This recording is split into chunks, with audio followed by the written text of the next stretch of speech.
what we're going to be covering. And yeah, maybe just to thanks very much, Sefako. We can close that and move on. So the need for climate-related disclosure and why this matters for investors like pension funds and asset managers. So, I've mentioned some of the kind of the global movements and currents driving the increased focus on environmental, social, and corporate governance issues, and the increasing investor focus on this. And investors are for the most part very smart. We pay them big salaries because they're well qualified and they're experts, and we entrust our money and our future livelihoods to them. And they are increasingly recognizing climate risk as a very real risk that they need to get to grips with in terms of making sure that they are, fully understanding these risks so that they can price it into their investment decision. And what we're also seeing is that these investors are putting pressure on companies, like listed companies, for example, into which they're investing, to also increasingly report on how they are addressing climate-related risks in their strategies, operations. And how do you do that? How do you communicate that to your investors and stakeholders? You do that via your public reporting, which is a legal requirement if you're a listed company. And so investors are increasingly demanding more and more decision-useful climate-related information from their investee companies. So that would be, for example, a Sanlam or an Old Mutual or a Coronation or Kagiso fund manager asking a listed entity like a Sasol or a Pick n Pay or an Absa Bank to provide appropriate levels of disclosure and information to the market publicly on how they're considering climate-related risks. And this is driven by the potential impacts of both physical as well as transition risk. And as we've kind of discussed earlier, some sectors of the economy will be more challenged or threatened than others. If you think about global warming and you think of climate change and changing climates, that's going to mean that some areas are going to be receiving more rainfall than they are normally receiving, or less rainfall, extensive droughts. You can already imagine the impact that is going to have on our agricultural industry, for example. And of course, that's going to have a knock-on effect on the suppliers and the supply chain to the agriculture industry. So, companies that sell fertilizer, for example, or seeds, and both up and down the value chain, there will be impact. And of course, it's not only investors that are interested in how, corporates and the private sector are managing climate risks, but also other stakeholders like academics, government, regulators, special interest groups like community groups, organized labor, because of the potential impact on job losses, and other stakeholders like non-governmental organizations, etc. And so there really is this global kind of alignment of increased interest when it comes to how, for the most part, private sector for-profit companies, especially large listed companies, are dealing with climate risk. So there are a number of frameworks that are available to corporates like listed companies and investors to report on climate-related risks and opportunities and data points. And so I'm going to move on to the next polling question before we introduce some of these initiatives and frameworks. So the question is, which climate-related disclosure framework are you most familiar with? Are you familiar, and you can choose one of these. Are you familiar with the CDP, the Carbon Disclosure Project, the Task Force on Climate-Related Financial Disclosures, or TCFD, the Global Reporting Initiative, or the Science-Based Targets Initiative, or SBTI? If you kind of are familiar with one of these frameworks, please why don't you choose one. And if you're not familiar with any of the frameworks, I guess that's also okay. Maybe then you'll need to choose the TCFD one because we've just introduced it, but we'll be going into more detail in terms of the TCFD in the slides ahead. Okay, then moving on, just to speak to a few climate-related disclosure frameworks and initiatives. And again, what investors need is they need credible, timeous, and relevant climate-related disclosures to help them in their investment decision-making.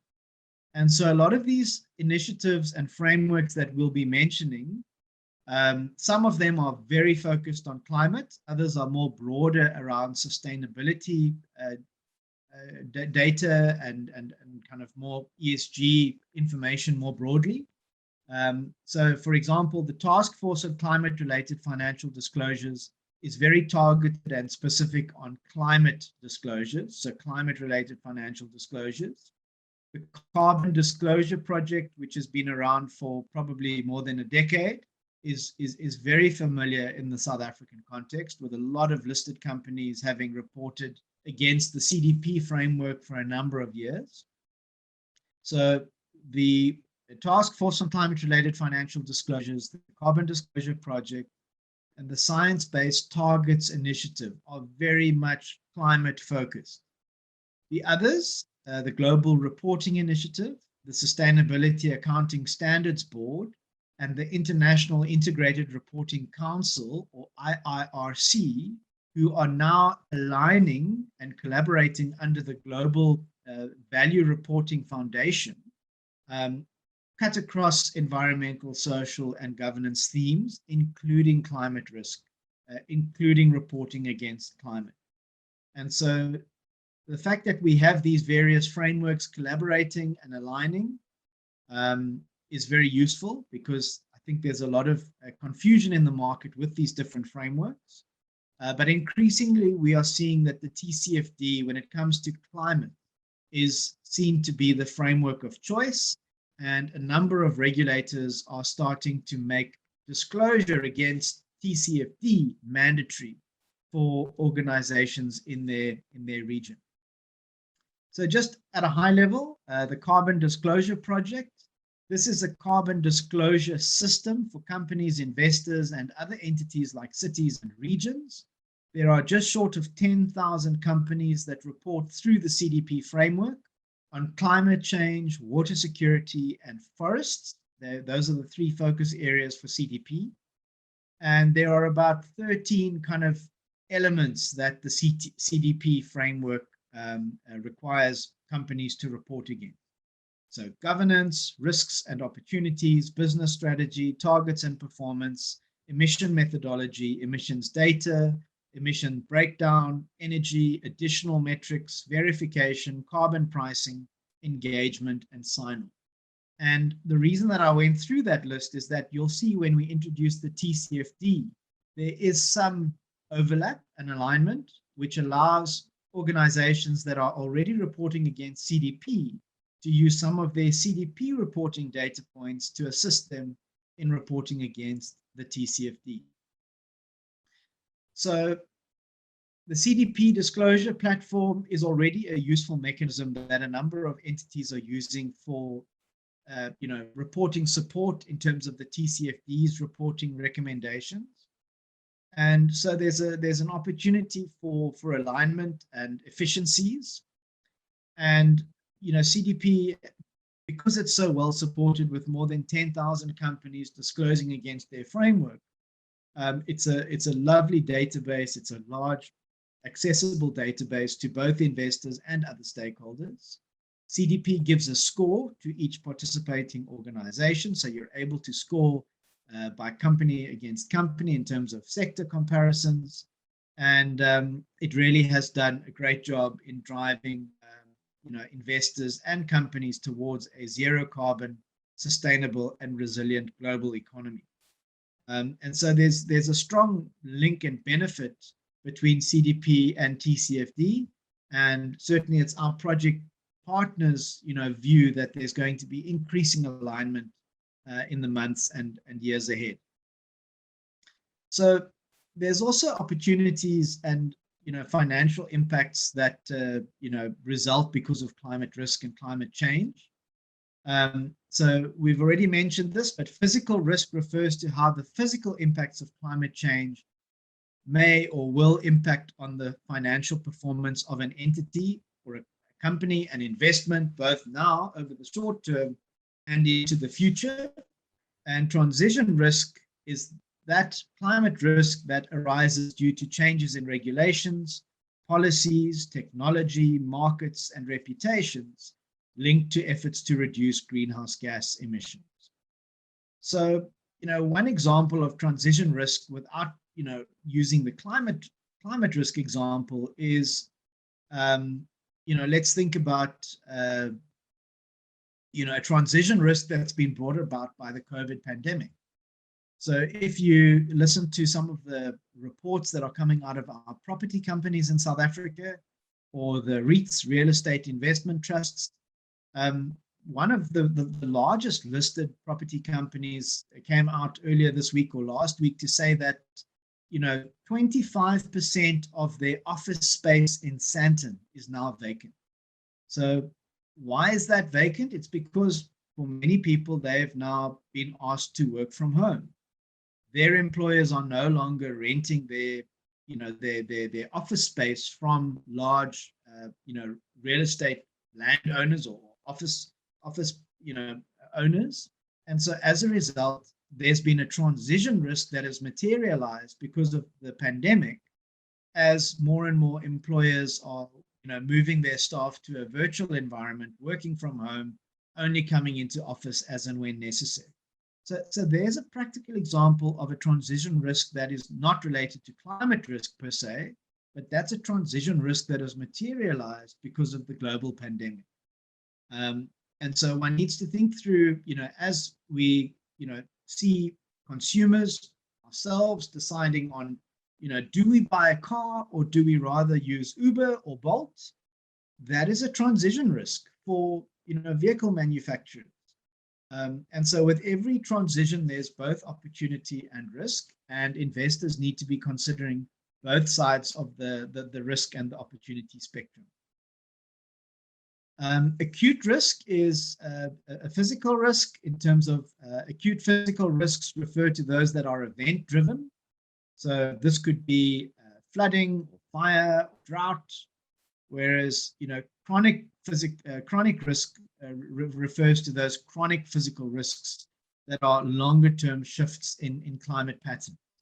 And I'm somebody who enjoys some wine. If you speak to wine farmers in South Africa, but also increasingly in other parts of the world, the wine grapes, the grapevines, what you can plant in certain regions is changing as a result of climate change. In the UK, where one can plant grapevines, but generally it hasn't been a recognized, leading region for growing grapes. Increasingly in the UK, because of warming climate, they are able to plant vineyards. We are starting to see, certain varietals or cultivars of grapes being planted in South Africa already, where wine farmers are already starting to plant grape types that are more used to drought conditions and are not, needing as much water and moisture in the soil.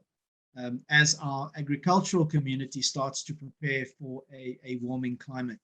And those are just practical examples of the changes that we are seeing.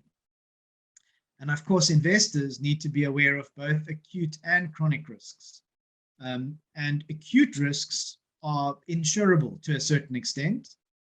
You can insure against, fire and flooding, etc. But again, when those extreme weather events start becoming, more regular, soon they actually do become uninsurable. And as we've seen from earlier this year, a month back or two, with the looting and the theft from a number of shopping centers and even burning down shopping centers, We know that our state-owned insurance company, Sasria, is going to actually struggle to honor a lot of the insurance that's been provided to the market, just because of this kind of one-time shock to their book. And so, as much as we would like to think we can insure against a lot of these risks, sometimes they're uninsurable, and oftentimes one finds that out too late. Moving on, so here's a question: which of the following, from a polling question, which of the following are not considered examples of two major climate risk categories? Transition risks, personal risk, physical risks, or task risk? So what were the two risks that we were talking about in terms of climate risk? Was it transition risk, personal risk, physical risks, or task risks? And if you can choose the two that are the odd ones out. For those of you that have responded, 100%, well done. So the two climate-related risks was transition risk and physical risk. And the two outliers, or the ones that we included that are not part of climate risk, are personal risk and risk. Thank you very much for responding to that poll. We can move on. So when one considers climate-related risks, opportunities, and financial impacts, specifically under transition risk, just to unpack this a little bit further, there are policy and legal risks. And regulators around the world are starting to increasingly focus on how they are regulating climate risk, and specifically climate-related financial disclosures. So in some markets, for example, if you are a large pension fund or a fund manager or an insurance company, you are now legally obligated to report against the TCFD framework. The UK is one market where that's in place. The EU is now also, starting to make it mandatory in terms of certain ESG disclosures, and that is, most recently as it relates to any ESG labeled product. So if you have an investment product that is labeled ESG, you need to be able to back up that claim with, verified information around why that product qualifies as an ESG labeled product. New Zealand is also moving in that direction to make mandatory reporting against TCFD a requirement for large financial firms. And, one is also starting to see court case action, for example, against Shell in the Netherlands by an environmental activist group, forcing Shell to disclose their climate kind of strategies. And, actually, the court case found in favor of the environmental activist group, saying that Shell hadn't disclosed enough and didn't seem to have an appropriate strategy in terms of their, a future plan for carbon and climate change. So those are just some examples of the policy and legal risks that are, changing as regulators and governments are trying to keep pace in addressing this emerging climate, crisis, as many would describe it, but certainly climate risk, and its potential impact on individual companies, but also capital markets more broadly. One is also seeing the Johannesburg Stock Exchange, for example, starting to think about ways that they can encourage listed companies to disclose more, or to make certain disclosure requirements mandatory when it comes to ESG and climate risk. Technology risk, again, as there are, things like carbon taxes or tariffs introduced, it forces the market to innovate in terms of new products, new technology.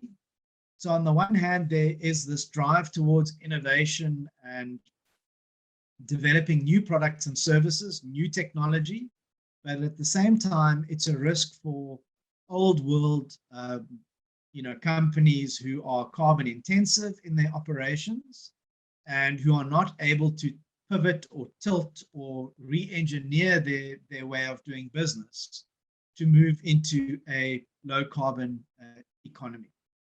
And for example, our aluminium smelters in Richards Bay, because of their dependence on Eskom, and especially when we had the rolling blackouts from 2 years back, aluminium smelters in South Africa were actually unable to do business as usual. Sectors like the smelting industry and others who are very much dependent on Eskom are going to have to increase their costs as they need to pay, carbon taxes.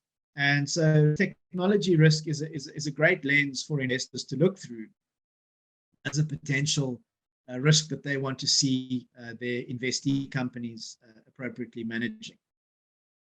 Market risk is an area where regulators such as the Prudential Authority or the South African Reserve Bank and the Financial Sector Conduct Authority are increasingly paying attention. Their concern is that climate change and the impacts of climate change could present very material systemic risk to our capital markets. And they need to do what they can to enable and facilitate a level playing field for financial services providers, but also protecting the ultimate investors, the ordinary man and woman on the street who are saving for their retirement, those of us that are maybe able to put a little bit of extra money away for a nest egg one day or for saving for our children's education. Again, our regulators are wanting to make sure that those investments are not going to be put at undue risk. And so, for example, National Treasury has brought about a sustainable investment initiative supported by the World Bank to consider sustainable finance from a South African perspective.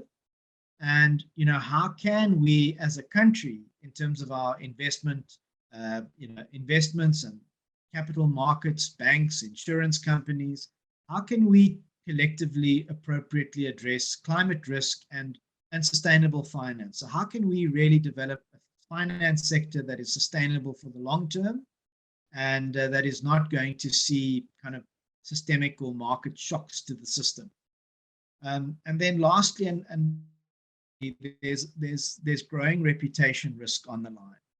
So if you are, a large listed company, especially a bank in today's day and age, or a heavy carbon emitter, and you don't have an appropriate level of disclosure on your management plan and your strategy and your scenarios that you're working according to, increasingly investors, NGOs, stakeholder groups, activist investors are going to start challenging companies around their ability to manage and act on climate. We've seen a number of shareholder resolutions that have been placed placed on the agenda at company AGMs, especially our large banks in recent years. And just yesterday, excuse me, I was reading about a fund manager and an activist group that had tabled a shareholder resolution as a minority shareholder with less than 1% of the shares, but again, challenging the company as to whether or not they were really on top of climate risk. And so I think the target company was Sasol. I forget what the specific issue was, but we'll share that with you before the end of today's workshop. I'll share the link for that.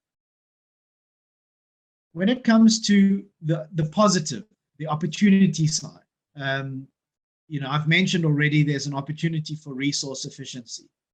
And because of Eskom and the challenges that Eskom has had and the rolling blackouts, we've already seen a number of entities trying to go off-grid and to divorce themselves from 100% reliance on Eskom as their electricity provider. So there is an opportunity for diversification of energy supply. Already we know that government is trying to split up Eskom into different units, not only electricity supply and generation, but actually, breaking Eskom into smaller units, but there's a great opportunity for resource efficiency. Again, looking at alternative approaches to sources of energy, particularly renewable.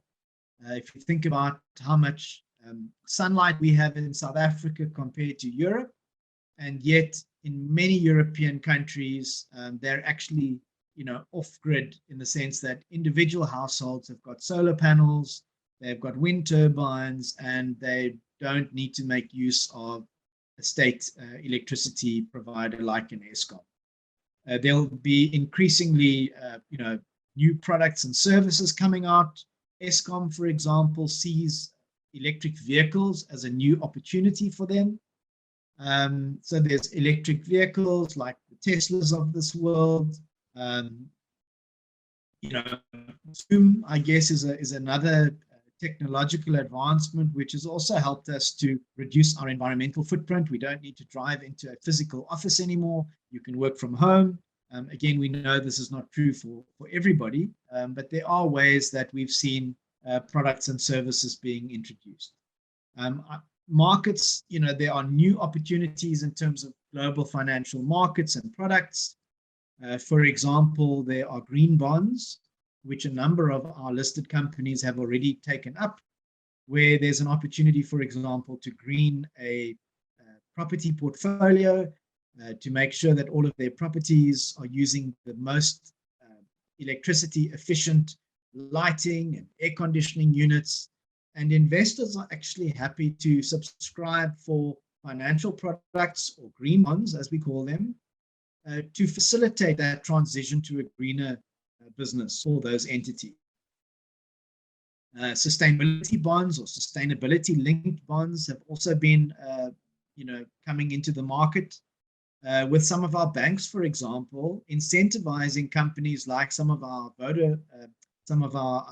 telco companies to improve their sustainability performance.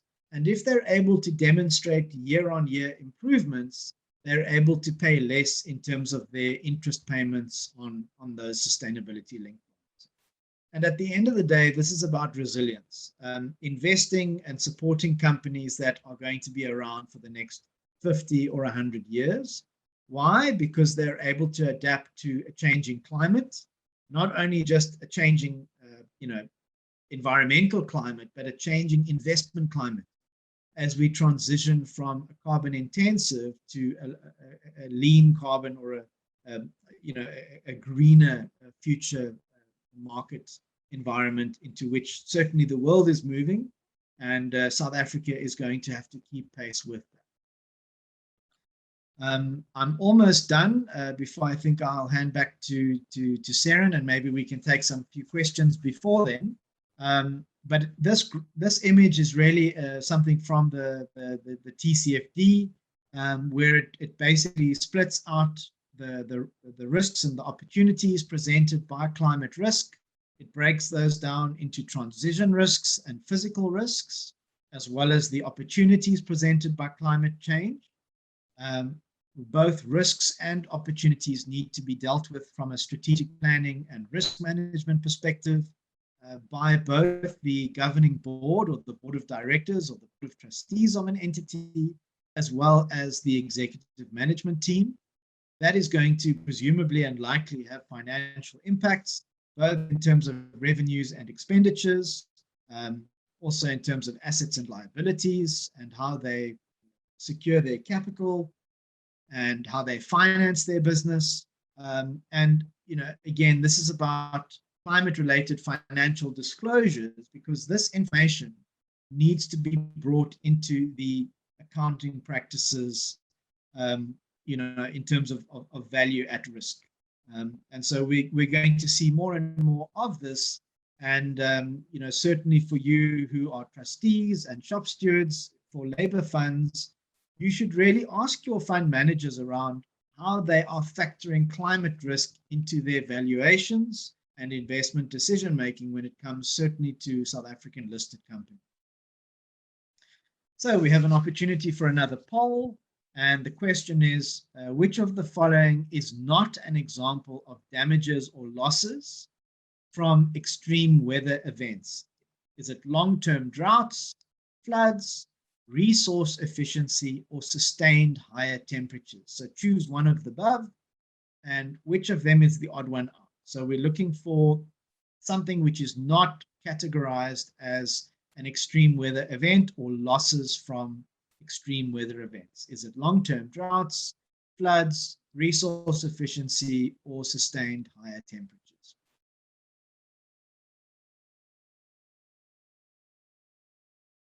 And it looks like those who responded have quite correctly responded to say that it's resource efficiency. And I know some of you might be joining on your phones. I know it's not always so easy to vote for these polls on the phone. So thanks to those who've responded to the polling question. We can end the poll. Thanks, Safaku.